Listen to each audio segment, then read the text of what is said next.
What is the purpose of our existence? Well, in this context, every community has its own opinion. Many things are said about the purpose of life.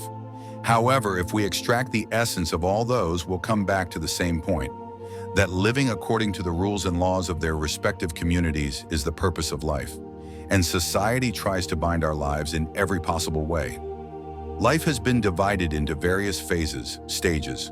So many years spent in education, so many years in household responsibilities, so many years in complete devotion and worship, and so on. First and foremost, I oppose two words above all else: devotion and faith. Both are negative concepts, negative ideas. Devotion or faith should not be towards anyone. Devotion means you have completely surrendered your knowledge, your intellect, surrendered yourself. You are now dependent on someone else's decisions, someone else's mind, someone else's judgments. Because now you are not seeing facts. You're not even able to see. Because the veil of devotion is covering your eyes. It's not just towards God, it's also towards humans. Your favorite actor, for example, say, a film star, a famous person you admire, say, for example, a political leader, you don't even realize when your devotion towards them awakened. Now you are a devotee. Now you're bound. You start thinking and attempting to do what they like, what they think, what they do.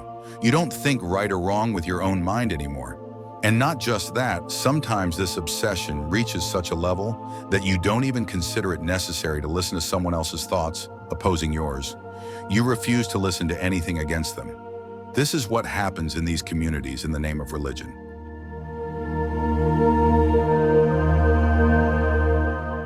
The attachment to devotion and faith towards a community leads a person to a point where they're not willing to listen to anything against that community. Even if the arguments against their religion are baseless, they become ready to fight for them. The communal riots seen in society today are examples of this. And in the name of religion, in the name of faith, how is God being worshipped today? Objects meant for your enjoyment are being dedicated to God. Money is being donated. Fruits and flowers are being offered. Cloths are being draped. Items for consumption like milk and yogurt, and even animal sacrifices. Lamps are being lit. Incense and candles are being burned. You are offering all these to that power which created all this. And what's even more absurd is that after offering all this to that power, you're asking for the same things in return. You're demanding more than what you've offered. And under the name of religion, the authorities of society have turned this into their business, their trade. From the time a human comes into the world till they leave, there are rituals created in the name of religion. The people have to depart from this world one day, and they do. And even years after their departure, people continue performing various rituals in their name. All this is like soothing one's own mind, like how children are appeased. Toys are given to them according to their age, and we choose our toys according to our age. So what should be the real meaning of life? What is the purpose of our existence? From the perspective of atheism, nothing. Life is like a car. What's the purpose of a car? You need to go somewhere. There must be a purpose behind going there. So sitting in the car, you go there. The purpose of the car is to take you from one place to another. In reality, it's taking you towards your purpose.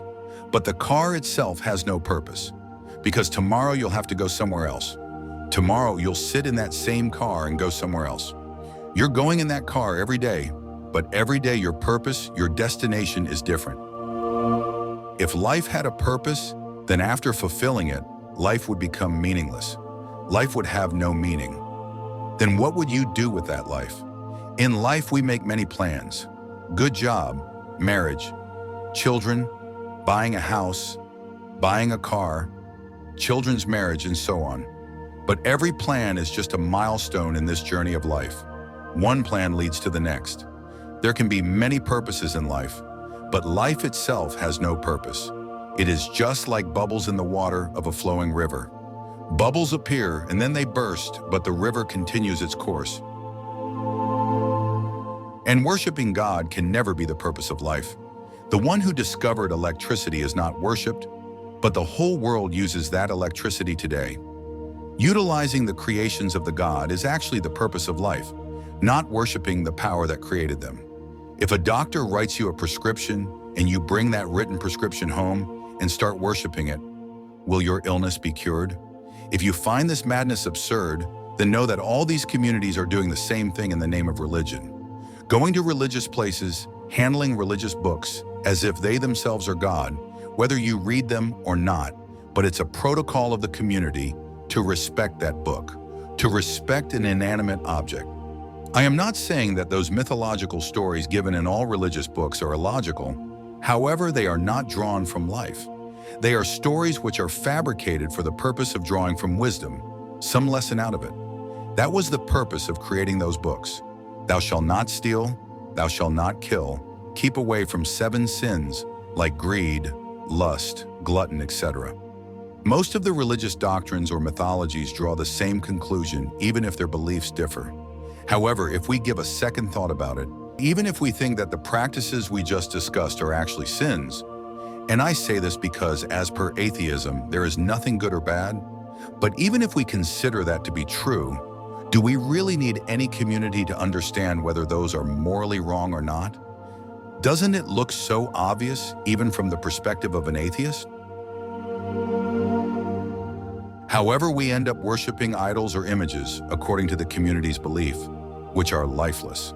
But going against these inanimate objects, going against someone's words, leads you to fight against a living person, to become hostile towards them, even to the point of killing them. This is called addiction, or in the language of communities, devotion. You have to do in life what is your duty, and what is duty has already been explained from the perspective of atheism. If you're hungry, eat. If you're thirsty, drink. If you're sleepy, sleep and utilize the resources of nature, not worship them. If you have to light a fire, it will ignite in any situation. Cold things will freeze, hot things will melt. Religion is what remains constant in every situation. It can't be violated. There's no irreligion,